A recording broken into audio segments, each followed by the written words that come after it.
से जो विकास के कार्य हैं उन्होंने गुजरात मॉडल को विश्व में बहुत अहम स्थान दिया है। और आइए अब आपको सीधे लिए चलते हैं G20 की अध्यक्षता के कार्यक्रम में, जहां प्रधानमंत्री के प्रधान सचिव पीके मिश्रा कार्यक्रम को संबोधित कर रहे हैं। Agreed. The main focus of life is to go beyond what we are talking about in the realm of environment and in the realm of climate change. The idea is how the lifestyle, the behavior can change, which can contribute to addressing the problems and challenges of climate change. These are challenging times, but there are opportunities as well. India has taken lead in the global sphere to spearhead the transition towards cleaner sources of energy. Our global initiative such as One Sun, One World, One Grid and International Solar Alliance have complemented our domestic commitment for achieving 50% of installed electricity capacity through non-fossil fuels. We also have initiated the CDRI, the Coalition for Disaster-Resistant Infrastructure, which is a very great milestone in our efforts to make all the infrastructure disaster resistant. And a number of countries have joined. If a country such as ours shows the way, then the world will have to follow. The Unified Payment Interface, known as UPI, which all of you must have heard, pioneered by India, is another example of how Indian solutions have the potential to come to the aid of the world. In 2021, the UPI transaction value has been more than 800 billion, indicating the growth rate of 97% for 2000 compared to the earlier year. Similarly, 40% of the world's real-time payment transactions took place through UPI. Similarly, 460 million new bank accounts were opened on the basis of digital identity. This UPI is possibly one of the most important milestones in the world globally, and it might change the face of digital payment not only in India but in other countries, and in the G20 this can be showcased to the world, particularly the developing world and even the developed world. Our evolving experience with bridging the domestic digital divide can provide valid lessons to the international community to bridge the global digital divide. Because when we talk about digitization, when we talk about all the improvement, and which we have seen during the COVID years, there were a lot of efforts to digitize, to interact virtually, to teach through virtual means and so on. But one thing also we found, that those who had less access to digitization or internet were disadvantaged. So how to bridge this digital divide is a challenge for us for the coming years. As Mr. Amitabh Kant mentioned, the vibrant startup ecosystem in the country is evidence that sky is the limit as far as the youth are concerned. India is currently ranked, as you rightly mentioned, third globally in fintech strength after USA and China. As of October 2022, India has had more than 8,000 recognized startups spread across 660 districts, means all over the country. We have the third largest startup ecosystem in the world, and with 107 unicorns, we have the third largest unicorn nation in the world. Dear students, these are but glimpses of the entrepreneurial capacities of our people especially the youth. Under our Prime Minister's leadership, we have continuously molded our policies to suit our genius of our youth. India's national education policy, as Secretary Higher Education just elaborated, our National Education Policy 2020 is a holistic and futuristic policy based on foundational principles of access, equality, quality, affordability, and accountability. It aims to build the creative potential of every student in sync with the requirement of the 21st century. Whether it is reform aimed at skilling, reskilling, and upskilling of our people, or reaching out clean fuel to people under Ujjwala program, or providing health support under the Ayushman Bharat or Mudra Yojana for funding small entrepreneurship, or our vaccine Maitri to reach the COVID-19 vaccine not only to the last person in the country, but also to other countries' need. The intent always is to reach the benefit to the last person in the country and in other countries as well. The real asset of our nation is its people. G20 related activities during our presidency, therefore, rightly focuses on this partnership. Holding the meetings at 56 different locations in the country will ensure that the pan-India nature of event is truly showcased.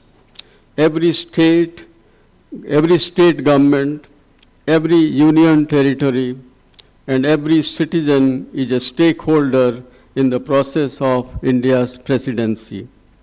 For facilitating active participation, a number of interesting activities such as Model G20, G20 branding in festivals, selfie contest with monuments in different parts of the country, especially lighted with G20 logo, poetry and quiz competition are being organized by the G20 Secretariat. You should participate in the activities of your choice and make it truly a people's G20, making full use of this rare opportunity. G20 presidency is an opportunity to present the diversity that India to the outside world. Universities can train students about local history and important landmarks, art forms, and other cultural traditions of their area. Such students can then be a part of organizing meetings and in guiding foreign delegates. G20 Secretariat and the Department of Higher Education can consider identifying partner universities for different locations. I am sure the 75 universities which have been already identified, some of them could play a role in these activities. Apart from places of historical, economic, and cultural importance, there could be immersive experiences like nature walks, village visits, visits to weekly and local markets. You can further leverage your creativity to create informational videos in English and other G20 languages as well. The website can upload photos of the visits and testimonials by G20 delegates. Universities can select bright students and train them in being reporters of sessions. Those universities having foreign language departments may be particularly useful for providing translation-related activities. Such a pool of translators and rapporteurs may be provided further training by the G20 Secretariat and used during various meeting sessions. This will also become a human resource pool for such future global events that we may host in the future.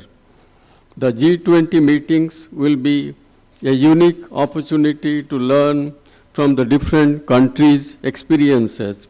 Short discussions, lectures and workshops with speakers from G20 countries and local experts can be considered. Topics may be related to the theme of the meeting proposed in that location. For example, a location where meetings on digital economy is being planned can organize sessions on importance of digital economy for India and for the world in the next 25 years. Cultural shows may be organized by students during these programs. An online monthly journal containing research articles on G20 themes may be brought out by the UGC with focus on how India can play a leading role in these areas in the coming years. As other speakers have noted, this is a good opportunity to see the world and experience in its charms without moving out of your homes. Because when so many people, so many delegates, high-level functionaries from different countries come, it gives all of us an opportunity to experience their culture, their ideas, their many perceptions and what they feel and what they do. This can give an opportunity about them even if we don't go outside the country. Each G20 representative brings his culture along with him. Our students should imbibe the most each of them can offer and in return show to the delegates a slice of India's rich culture. Being the torch bearers of our rich heritage and culture, you are indeed India's cultural ambassadors. People from different parts of the world will get a chance to visit your states. I urge all of you to take the initiative to showcase the rich cultural mosaic of various developments of your respective states. I am confident that your interaction with the delegates will be the start of a long-term connect and relationship with the people of G20 countries. I have described a large number of activities, many of which all of you might have already taken up or might be taking up or might consider undertaking, which can help us building a new future. To conclude, I recall the words of Gandhiji, who said, "I want the cultures of all lands to be blown about my house as freely as possible, but I refuse to be blown off my feet by any."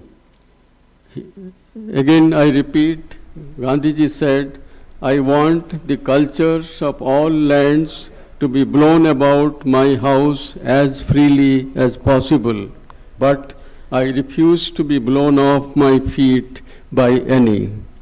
Dear students, let us keep the above words close to our heart, even as we showcase the best our country can offer.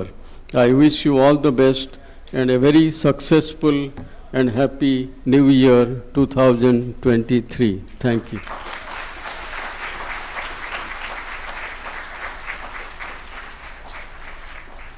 Thank you very much, Dr. Mishra, the G20 Secretary.